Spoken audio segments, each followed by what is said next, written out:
Thank you. So we are resuming after lunch. This is the second session. F53, another very critical category. Field athletes, movement affected to an extreme degree. Trunk and legs, affecting the grip as well.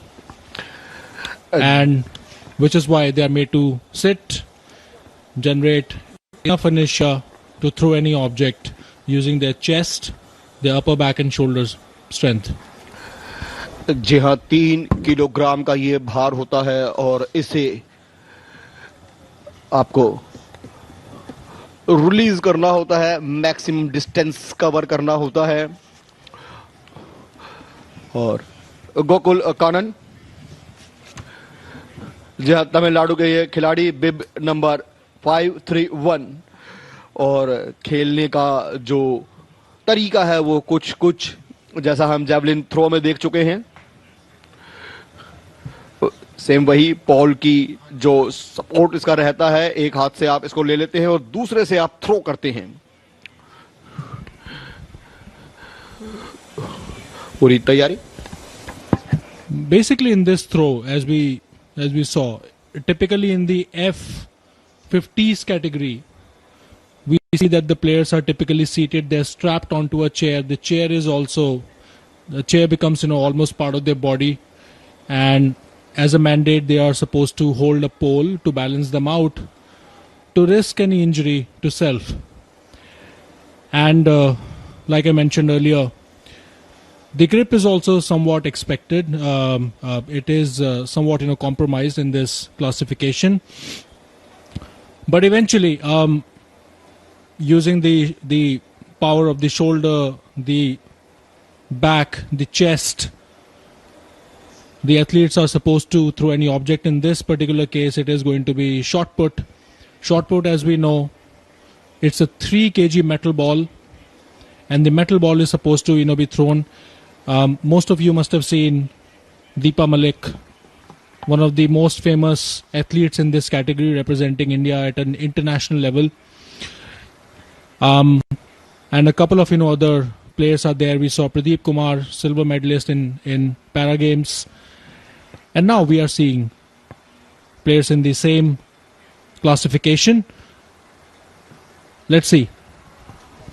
जी हाँ, 3 throw आपको मिलेंगे first round में, और उसके बाद second round होगा. 6 total हो जाएंगे और उसी के आधार पर डिसाइड किया जाएगा.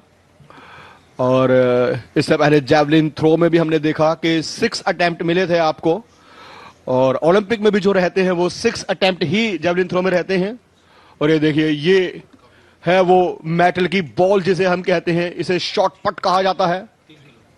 ये 3 किलोग्राम भार है यहां पर इसका, और बड़ा एफर्ट लगाया है. देखना होगा, 5 मीटर की जो दूरी है उसको भी ये अभी पास नहीं कर पाई हैं, लेकिन अभी दूसरे अटेम्प्ट में देखना दिलचस्प होगा. प्रैक्टिस जी, जो स्टार्टिंग में पहले समय दिया जाता है एथलीट को कि आप, ये अभी प्रैक्टिस की जा रही है. इशारा नहीं हुआ, ये देखिए. जी हाँ, जो वार्मिंग अप का जो एरिया होता है, जी हाँ, ये देखिए कोशिश.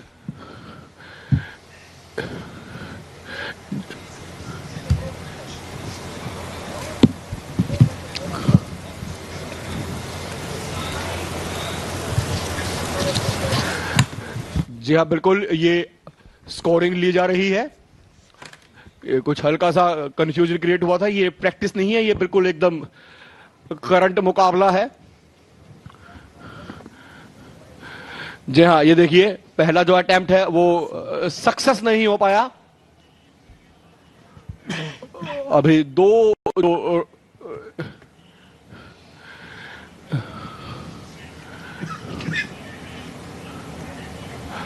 जी हाँ, what very strict rules. He cannot lift his hip above that, and that's why we see the man with the red and white flags just next to him, studying him And here comes the first legal throw. It looks like we'll get a white flag for this one. Yes, Rupinder. That's a correct observation. If at all any other body part, especially in this category, is seen as moving or affecting the performance, that should, at an international level, should call for a reclassification, which is a big callback. I've seen players getting disqualified from events as well. So you legally can't use any other body part except your shoulder, your chest, and other muscles which are allowed in this classification. So Gokula Kannan getting 2 legal throws in out of his 3, and the third one seems to have crossed the 5-meter barrier. No, it's 4.61. और ये पहले round का तीसरा प्रयास देखना होगा. क्या कमाल करके दिखाते हैं गोकुला कानन, तमिलनाडु के ये खिलाड़ी, काफी एक्सपीरियंस्ड, और लेकिन इस बार भी अपना जो प्रदर्शन है, ये थ्रो वैलिड है, लेकिन जो दूरी है वो लगभग 5 मीटर के आसपास रहने का अनुमान. अभी भी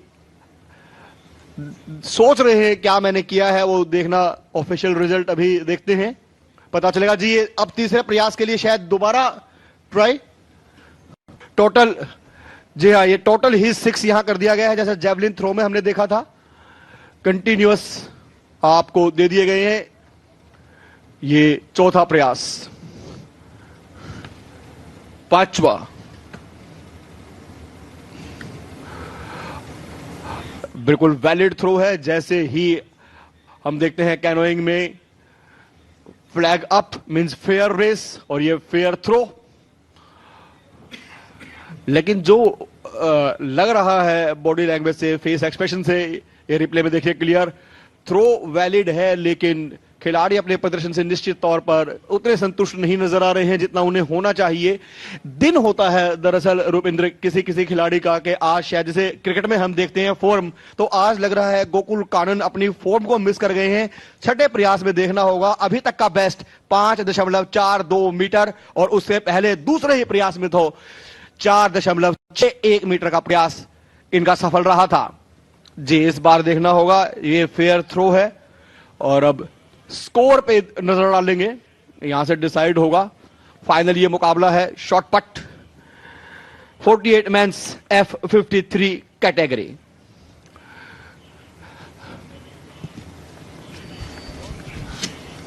ये देखिए बहुत ही खूबसूरती से, लेकिन निश्चित तौर पर जो खुशी होती है अपनी परफॉर्मेंस की, वो तो कम से कम गोकुल कानन के चेहरे पर अभी नजर नहीं आ रही है.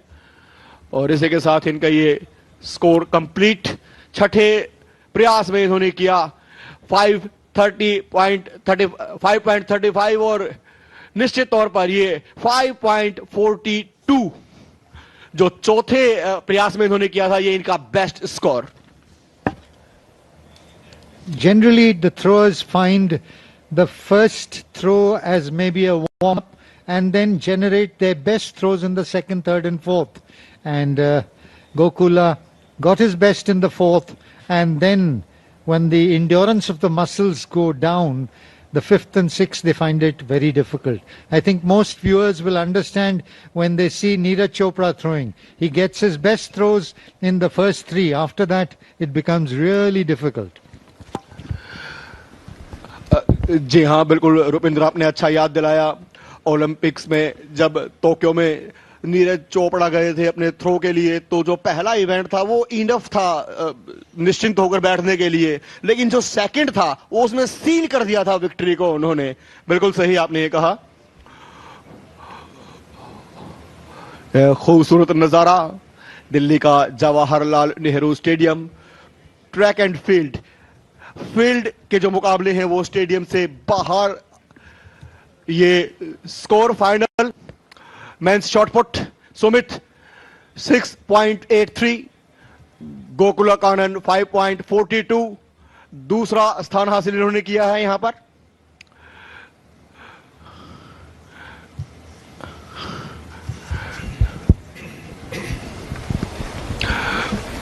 और इसे दीपक।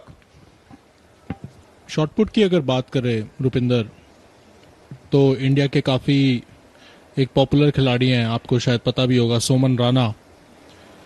आर्मी बैकग्राउंड से आते हैं, army Paralympic node, under the aegis of army sports control board it operates. और वो और बहुत ही एनकरेजिंग चीज ये है कि Indian army actually supports its personnel who have been injured or not able to actively participate in the army related activities.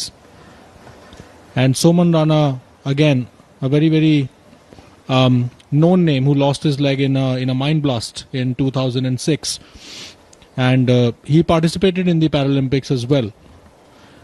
But I'm very impressed how the majestic Indian Army takes care of the aspirations of its personnel.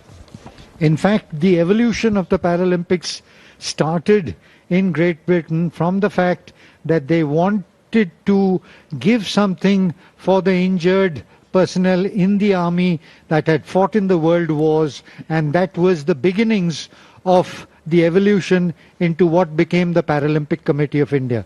To begin with, it was for the war veterans. Now it has become all-inclusive, and we've seen a great development world over in the Paralympic movement.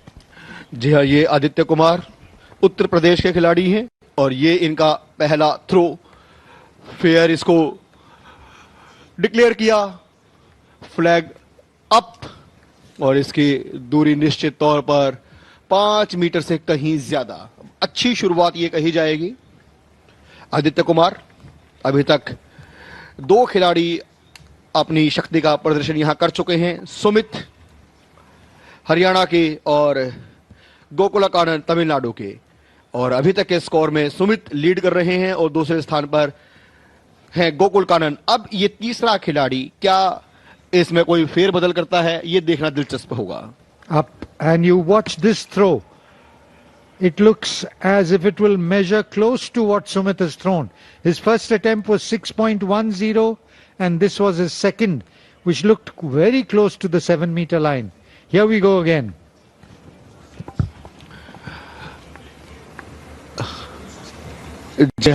वो लगभग जो 7 metre का distance है उसके पास पहुंचने की भरसक कोशिश थी ये, लेकिन सफल तो नहीं हो पाए, लेकिन बिल्कुल पास, लगभग देखिए ऐसा लगा था कि शायद छू लेंगे, लेकिन मौके अभी बचे हुए हैं।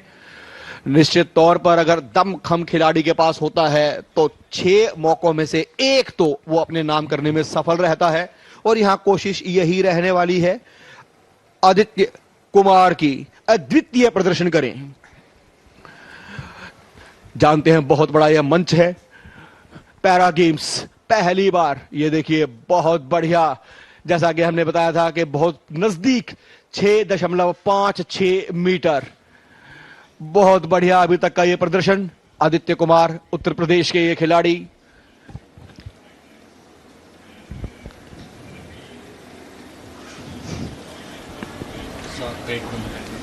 Current leader is Sumit with 6.83, and this looks like a throw. Watch carefully. Landing just short of that line. So he's coming close to Sumit, and this is going to be an interesting battle for the gold medal here in the F53 final of shot put. जी हाँ, यही इन खेलों की खूबसूरती, यही आकर्षण कि जो record set किया है पहले वाले खिलाड़ी ने उसको आप ब्रेक करें और नाम लिख दें अपना, और वही कोशिश क्या, लेकिन इस बार पहले जो प्रयास था थ्रो फेयर है, लेकिन 7 मीटर से बहुत पीछे। ये देखिए रिप्ले में खूबसूरती से अपनी पूरी ताकत को झोंक दिया है। जानते हैं कि एक बार ये 7 मीटर की लाइन को छू लें तो निश्चित तौर पर लीड करेंगे चार्ट को। समय ले रहे हैं, सोच रहे हैं, देख रहे हैं, एम कर रहे हैं 7 मीटर मंजिल, लेकिन इस बार भी पीछे। 3 किलो का लोहे का गोला फेंकना, it's not an easy task. You can see the drops of forehead, probably panting, disappointed at the same time.